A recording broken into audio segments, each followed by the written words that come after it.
As an autistic, I can sometimes hoard information without even realizing it. Like, I know a lot about a lot, but it's so disjointed that sometimes I don't share it. So here's something. Back in 2019, I took a workshop series based off of the works of the only white woman I have even a semblance of respect for left, and that's Brené Brown. And it's on the topic of shame. The series highlights the way that shame and guilt are complementary emotions on opposite sides of the spectrum. Guilt is a productive emotion and shame is not. And they exist in antagonism with each other in that way.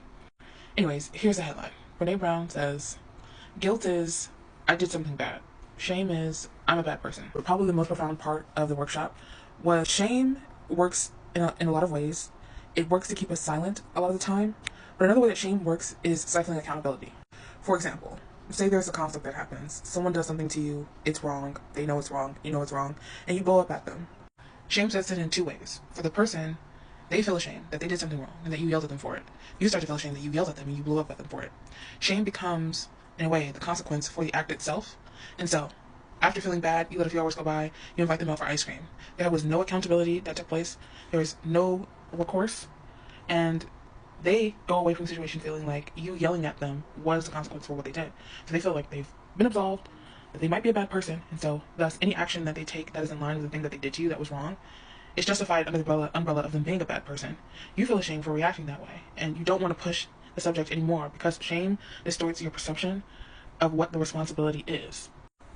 So nobody gets what they want. They don't get the opportunity to feel closer to you because they're ashamed that you think that they think that you think they're a bad person, and you don't want to press the issue because you're ashamed of what you did by blowing up at them.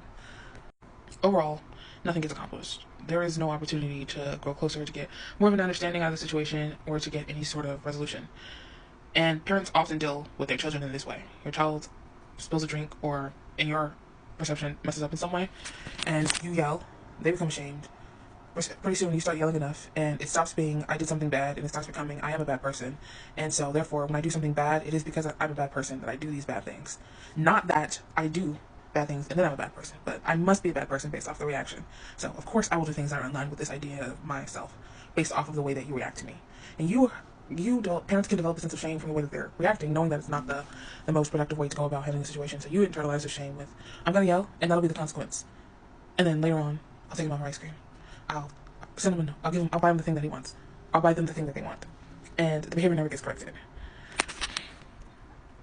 When you have autism, you can get in a constant cycle of shame spiraling, like deciding you want to unmask and do these authentic behaviors, going out into the world, doing them, and when they are